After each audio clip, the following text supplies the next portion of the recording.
Hello students, welcome to Shri coaching class.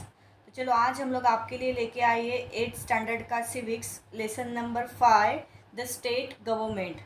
तो हम लोग ये लेसन में स्टेट गवर्नमेंट के बारे में पढ़ने वाले हैं। हम लोगों ने लास्ट चैप्टर में देखा था कि यूनियन एग्जीक्यूटिव यूनियन पार्लियामेंट का नेचर कैसा होता है, उसके बारे में हम लोगों ने लास्ट चैप्टर में स्टडी किया था। एंड वहाँ पे इंडिया का जुडिशियल सिस्टम कैसे होता है एंड उसका कितना इम्पोर्टेंट रोल है, वो सारी चीज़ें भी हम लोगों ने लगभग लास्ट लेक्चर में एक्सप्लेन किया था। एंड अभी हमारा जो फेडरल सिस्टम है ना, तो वो कैसे काम करता है। तो यहाँ पे देखो, हमारा जो फेडरल सिस्टम है ना गवर्नमेंट का, वो दो लेवल पे एग्जिस्ट है। एंड ये फेडरल सिस्टम जो यहाँ पे है ना हमारा, is the central government work at the national level and state government. देखो ये दो लेवल पे काम करता है। तो हम लोग यहाँ पे वन बाय वन ये लेसन में पढ़ेंगे क्या है। तो चलो सबसे पहले हम लोग देखते हैं कि बैकग्राउंड, यहाँ पे बैकग्राउंड क्या है। तो जैसे कि बच्चों हम लोगों को पता होता है कि जो भी हमारा इंडिया जो है, इंडिया बहुत ज़्यादा एक्सपांड है, बड़ा है, इसका जियोग्राफिक एक्सपांस है वो काफ़ी बड़ा है। एंड हमारे इंडिया का जो भी है वो, इंडिया का जो भी पॉपुलेशन है उसका कल्चर जो है वो मल्टी कल्चर है, अलग अलग है। लगभग हम बोल नहीं सकते कि पर्टिकुलर एक ही कल्चर है। तो अकॉर्डिंग टू अवर कल्चर यहाँ पे अलग अलग लैंग्वेजेस भी बोले जाते हैं। हम लोग अगर देखते हैं कि यहाँ पे बहुत ज़्यादा डाइवर्सिटीज़ है लैंग्वेज में। एंड रिलीजन भी अलग अलग है, लोगों का लिविंग ऑफ स्टाइल भी यहाँ पे अलग अलग है ना। हर रिलीजन के यहाँ पे अलग अलग रीजनल कैरेक्टरिस्टिक्स भी है। तो इसीलिए यहाँ पे ना सिर्फ एक गवर्नमेंट से, जैसे कि हम लोग बात करते हैं कि सेंट्रल गवर्नमेंट से ही सारी की सारी चीज़ें गवर्न करना ये पॉसिबल नहीं है। इसीलिए यहाँ पे इंडिया में हमारे है ना, यहाँ पे फेडरल सेटअप जो है, यहाँ पे दो सिस्टम यहाँ पे अडॉप्ट किया है। इसीलिए यहाँ पे डिसाइड किया है कि जो भी हमारा स्टेट है on the basis of language, उसके अकॉर्डिंग टू यहाँ पे हम लोग क्या करेंगे कि हमारा गवर्नमेंट है वो स्टेट के अकॉर्डिंग टू वो चलाएंगे। तो जैसे कि हम लोग देखते हैं कि यहाँ पे जो भी नेचर है गवर्नमेंट मशीनरी का, पूरे इंडिया में जितने भी स्टेट है, तो लगभग इसका नेचर जो है वो सेम ही है। एंड जैसे एक्सेप्ट जम्मू कश्मीर, अगर देखो ये थोड़ी पुरानी बात है।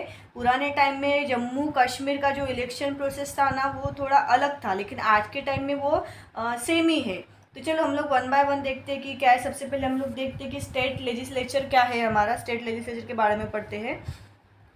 तो यहाँ पे जैसे हमारा जो like the parliament at the central level, every state has its own legislature. तो जैसे यहाँ पे हमारा सेंट्रल लेवल पे पार्लियामेंट है, वैसे स्टेट लेवल पे भी यहाँ पे एक पार्लियामेंट है। एंड इसका एक अलग का खुद का एक ओन लेजिस्लेचर है। देखो यहाँ पे है ना हमारे, but only 7 state in India have the 2 houses. But India के 7 स्टेट ऐसे हैं वहाँ पे 2 हाउसेस है, जिसको हम लोग बोलते हैं बाय कैमरल लेजिस्लेचर बोलते हैं। मीन्स दो तरफा जो चलाते हैं ना, तो उसको हम लोग बाय कैमरल लेजिस्लेचर बोलते हैं। एंड हमारा महाराष्ट्र जो है ये बाय कैमरल लेजिस्लेचर है। तो जैसे कि हम लोग अगर बात करते हैं कि the members of the state legislature are known as member of legislative assembly, जिसको हम लोग एमएलए भी बोलते हैं। तो स्टेट लेजिस्लेचर के जो मेंबर्स हैं ना, यहाँ पे हम लोग उनको एमएलए बोलते हैं। और member of legislative councils, shortcut में हम लोग एमएलसी भी बोलते हैं। अभी महाराष्ट्र का लेजिस्लेचर क्या है, हम लोग उसके बारे में पढ़ते हैं। यहाँ पे देखो, महाराष्ट्र का जो लेजिस्लेचर है वहाँ पे भी 2 हाउसेस है, जिसको नेमली हम लोग विधानसभा एंड विधान परिषद बोलते हैं। जो विधानसभा है हमारा, उसको हम लोग लेजिस्लेटिव असेंबली भी बोलते हैं। एंड जो हमारा विधान परिषद है, हम लोग उसको लेजिस्लेटिव काउंसिल भी बोलते हैं। तो सबसे पहले हम लोग देखते हैं कि विधानसभा, विधानसभा क्या है, जिसको हम लोग लेजिस्लेटिव असेंबली भी बोलते हैं। तो जो जो विधानसभा है ना, ये महाराष्ट्र का है ना पहला हाउस है। यहाँ पे महाराष्ट्र लेजिस्लेचर का ये फर्स्ट हाउस है, हम लोग जिसको विधानसभा बोलते हैं। एंड लगभग ये 288 मेंबर से बना हुआ होता है। एंड जैसे कि देखो कि there is a इनएडिक्वेट representation of the Anglo Indian community. Anglo Indian community means British के कम्युनिटी से कोई भी पर्सन, ब्रिटिश कम्युनिटी से पर्सन बिलोंग करते हैं, जिसको हम लोग एंग्लो इंडियन कम्युनिटी बोलते हैं। तो मान लो ब्रिटिश कम्युनिटी से कोई यहाँ पे वगैरह लोग रह गए, तो उनको भी जो गवर्नर है वो नॉमिनेट कर सकता है एज अ मेंबर करके विधानसभा में वो सारी चीज़ें कर सकती है। एंड इनके लिए कुछ सीट्स भी यहाँ पे रिजर्व की जाती है फॉर द शेड्यूल कास्ट को लेके। जो भी पर्टिकुलर कास्ट है उनके लिए भी कुछ सीट्स यहाँ पे रिजर्व होती है। एंड ट्राइबल एरियाज में के जो लोग होते हैं ना, उनके लिए भी यहाँ पे रिजर्व होती है।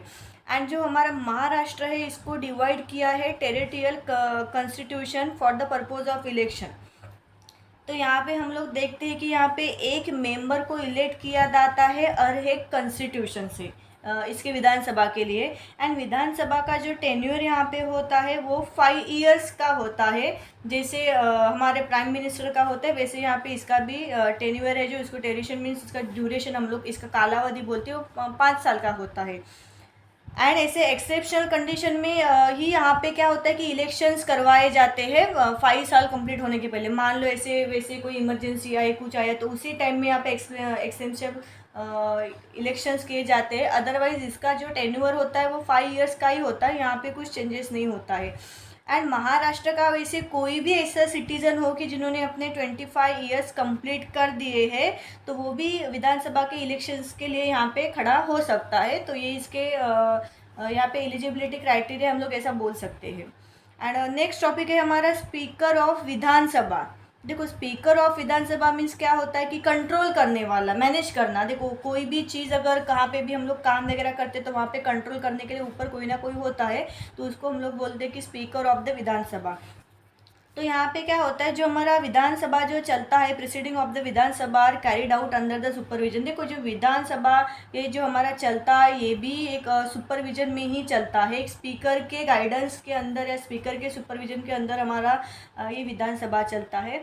एंड यहाँ पे जो भी इलेक्टेड मेंबर्स होते हैं, जो न्यूली कंस्टिट्यूट्स होते हैं यहाँ पे विधानसभा के, तो उनको भी क्या होता है कि elect the speaker and deputy speaker of the Vidhansabha from the amongst themself. तो ये यहाँ पे उनको वहाँ इलेक्ट करते हैं जो भी स्पीकर एंड डिप्यूटी स्पीकर है। एंड ये जो स्पीकर होता है इसकी बहुत ज़्यादा रिस्पॉन्सिबिलिटीज़ होता है towards to his work. And जैसे कि देखते हैं कि हम लोग की उसकी रिस्पॉन्सिबिलिटी क्या क्या होता है कि वहाँ पे जो भी हाउसेस है उनको डिसिप्लिन मैनर में चलाना। एंड कोई भी ऐसा मेंबर है कि जिसने मिसबिहेवियर वगैरह किया है, मिसकंडक्ट किया है, तो उसको वो सीधा का सीधा सस्पेंड भी कर सकता है, ये अथॉरिटी उनके पास होती है। एंड मान लो यहाँ पे हमारा स्पीकर अगर अब्सेंट है तो उसकी रिस्पॉन्सिबिलिटी डिप्यूटी स्पीकर ले सकता है, उसका काम वो यहाँ पे कर सकते हैं। एंड महाराष्ट्र का जो लेजिस्लेचर है ना वो 3 सेशन में यहाँ पे कंडक्ट किया जाता है, जिसमें से 2 सेशन जो होते हैं वो मुंबई में होते हैं एंड एक सेशन नागपुर में होता है। तो मुंबई में जो 2 सेशन होते हैं उनको हम लोग budget session and monsoon session बोलते हैं।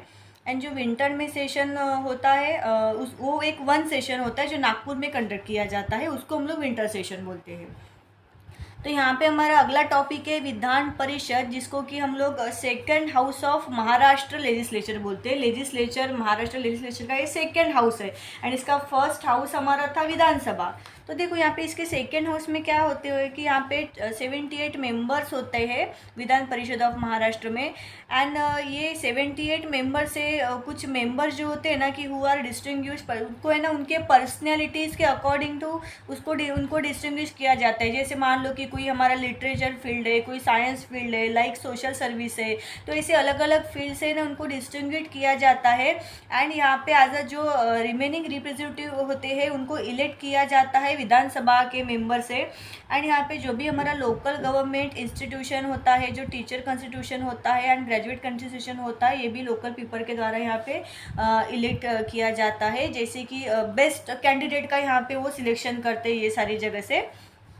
एंड जैसे कि हम लोग देखते हैं कि जो हमारा विधान परिषद होता है इसकी सीट है ना ये कभी खाली नहीं होती है, जिसको हम लोग बोलते हैं कि Vidhan Parishad is never fully dissolve.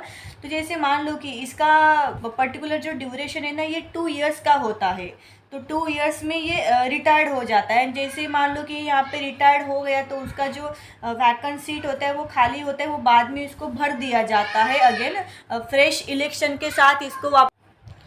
तो यहाँ पे जो वैकेंट सीट होती है वो भी फ्रेश कैंडिडेट से यहाँ पे वापस से भरी दी जाती है इलेक्शंस लेके। तो ये सारी चीज़ें यहाँ पे विधान परिषद के अंडर में ये सारी चीज़ें होती है।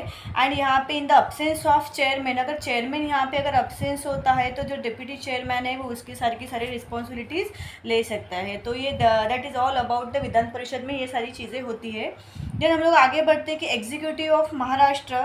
तो देखो यहाँ पे जो भी गवर्नर्स है, सीएम है जिनको हम लोग चीफ मिनिस्टर्स बोलते हैं एंड काउंसिल्स ऑफ मिनिस्टर्स, ये एक साथ में आके यहाँ पे हमारा जो भी महाराष्ट्र का है वो एग्जीक्यूटिव फॉर्म करते हैं, ठीक है। एंड अगला टॉपिक है हमारा गवर्नर। तो देखो यहाँ पे गवर्नर में क्या होता है कि जो भी प्रेसिडेंट यहाँ पे होता है ना, the president is the nominal head at the centre, centre का जो भी नॉमिनल हेड होता है वो यहाँ पे प्रेसिडेंट होता है, एंड स्टेट का जो नॉमिनल हेड होता है यहाँ पे ये गवर्नर होता है। तो ये दोनों सेंटेंस को बच्चे लोग आप अंडरलाइन कर लो, ये इंपॉर्टेंट है। एंड यहाँ पे जो गवर्नर है वो अपॉइंट किए जाते हैं प्रेसिडेंट से, प्रेसिडेंट ही गवर्नर को अपॉइंट करते हैं। एंड यहाँ पे जितने भी ऑफिसेस वगैरह है ना, जो होल्ड वगैरह hold the offices during the pleasure at the president, तो ये काम भी यहाँ पे इनका ही होता है। जैसे कि फॉर एग्जांपल कोई बिल वगैरह पास करवाना हो विधानसभा का, एंड उसको विधान परिषद को लॉज में ना कन्वर्ट करना है, तो ये सारी चीज़ें भी वगैरह वहाँ पे होती है। तो ये सारी चीज़ें यहाँ गवर्नर के थ्रू ही होती है, बिना इनके साइन पे यहाँ पे कोई भी बिल वगैरह पास नहीं होता है। एंड ये गवर्नर को ही राइट है कि यहाँ पे जो भी सेशंस वगैरह लिए जाते हैं ना स्टेट लेजिस्लेशन में, तो ये सारा का सारा राइट यहाँ पे गवर्नर को ही होता है। एंड जहाँ पे अगर हम लोग अगला टॉपिक देखते हैं कि हमारा chief ministers and councils of ministers, तो देखो यहाँ पे क्या होता है ना कि जैसे कि हम लोग जानते हैं कि अलग अलग पार्टीज़ होती है, लाइक हमारी बीजेपी हो गई, आईएनसी हो गई, जिसको हम लोग इंडियन नेशनल कांग्रेस बोलते हैं। तो यहाँ पे ये पार्टीज़ में जिनके बीच में मेजॉरिटी होती है ना, तो वही यहाँ पे लीडर्स के क्या करते हैं कि leaders of the majority party in legislative assembly become the chief minister. तो ये पार्टी के बीच में यहाँ पे जिनका मेजॉरिटी होता है यहाँ पे वही पे है ना चीफ मिनिस्टर उनको बना देते हैं। एंड यहाँ पे जो भी चीफ मिनिस्टर्स जो भी इंक्लूड्स होते हैं ना, तो उनके जो भी ट्रस्टवर्थी कलीग्स वगैरह होते हैं वो बाकी के यहाँ पे काउंसिल्स ऑफ मिनिस्टर्स में वो लोग आते हैं। जैसे कि हमारे पीएम हो गए, प्राइम मिनिस्टर, जो हमारे यूनियन के एग्जीक्यूटिव हेड होते हैं, एंड हमारे जो चीफ मिनिस्टर्स होते हैं वो हमारे स्टेट एग्जीक्यूटिव के हेड होते हैं।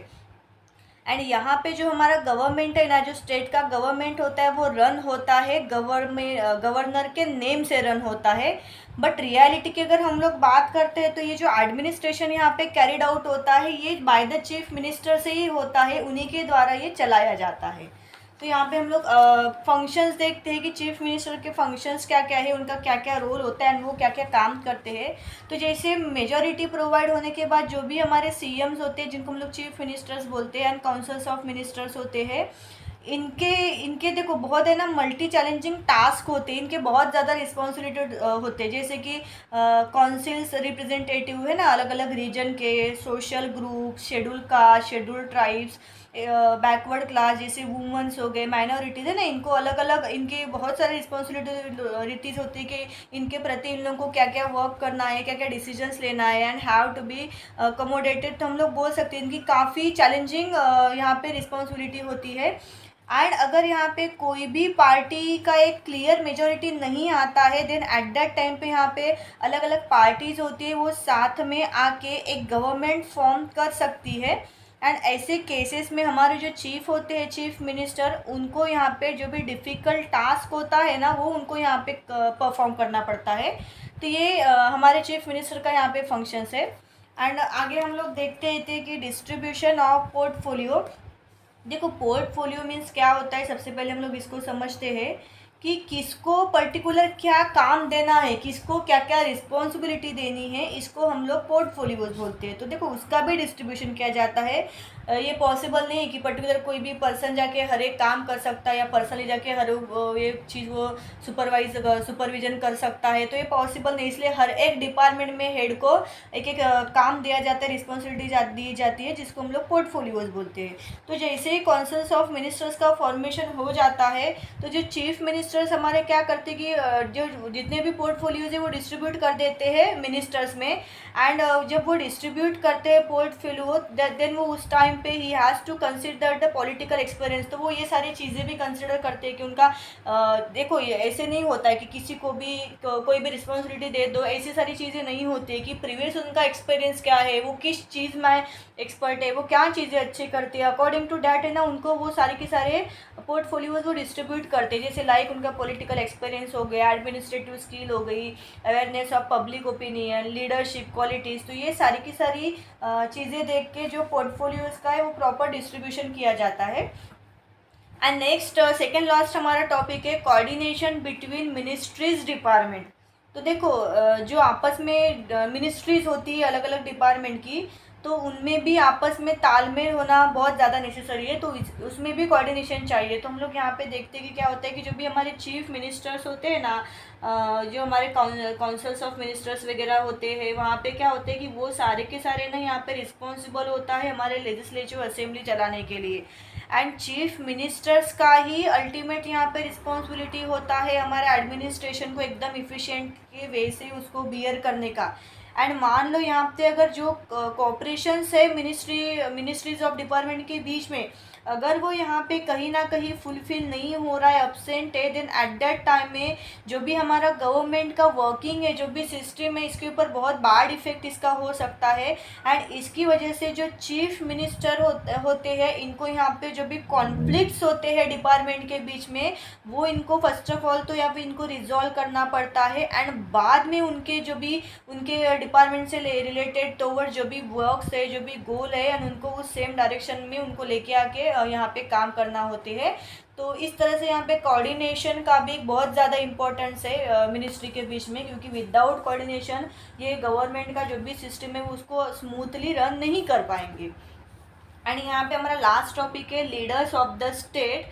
तो जैसे कि हम लोग जानते हैं कि हमारे जो पीएम है वही हमारे कंट्री को लीड करते हैं, एंड सीएम हमारे स्टेट को लीड करते हैं, उनके द्वारा चलाया जाता है। एंड हमारे जो चीफ होते हैं सीएम मिनिस्टर, वो क्या करते हैं कि अलग अलग नई नई पॉलिसीज़ बनाते हैं, है ना, कि नए नए प्रॉब्लम्स क्या आ रहे हैं उनको कंसर्न करके, है ना, पीपल को कंसर्न करके उनके ऊपर नोट्स बना के वो अकॉर्डिंग टू डैट वैसे ही नई नई पॉलिसीज़ बनाती है। वेलफेयर, है ना, पब्लिक का भला किसमें क्या, ये सारी की सारी चीज़ें सोच के ही वो यहाँ पे पॉलिसीज़ बनाते हैं। एंड यहाँ पे जो पीपल, देखो लोगों का भी अंदाज यहाँ पे चीफ मिनिस्टर की तरफ देखने का कैसे है कि ये हमारे प्रॉब्लम सॉल्वर ही है। मान लो कोई भी अगर प्रॉब्लम आती है तो ये हमारा एक्सपेक्टेशन भी उन्हीं से होता है। So people look at the chief minister as a problem solver. तो जो पीपल का जो भी नज़रिया है यहाँ पे सीएम को देखने का, तो एज अ प्रॉब्लम सॉल्वर ही है। एंड यहाँ पे हमारे जो चीफ मिनिस्टर है ये intervenes in an issue facing the state and comfort the people. तो यहाँ पे जो भी इश्यूज आते हैं वो यहाँ पे फेस करते हैं, जो कि पीपल्स के लिए कितना कंफर्टनेस क्रिएट कर सके, तो ये सारी चीज़ें इनके द्वारा की जाती है। एंड जैसे कि हम लोग देखते हैं कि हमारा महाराष्ट्र जो है वो एक बहुत ज़्यादा प्रोग्रेसिव स्टेट है इंडिया का।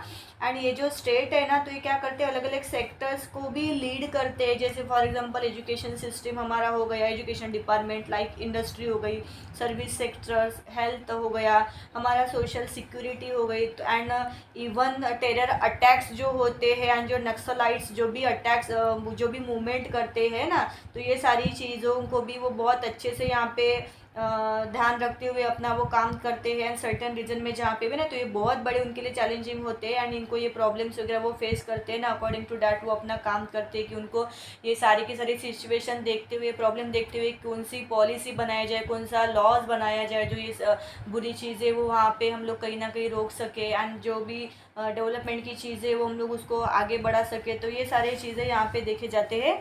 तो इस तरह से हमारे 8 स्टैंडर्ड का जो सिविक्स है, lesson number 5 the state government, वो यहाँ पे कंप्लीट हो चुका है। एंड रिगार्डिंग दिस लेसन आपको कोई भी डिफ़िकल्टी है तो आप मुझे नीचे कमेंट बॉक्स में पूछ सकते हो। एंड दोस्तों वापस कि मैं आपको फिर से एक बार याद दिलाना चाहती हूँ कि अगर आप मेरे चैनल में नए यूज़र्स हो तो मेरे चैनल को सब्सक्राइब करना ना भूलना। Thank you for watching.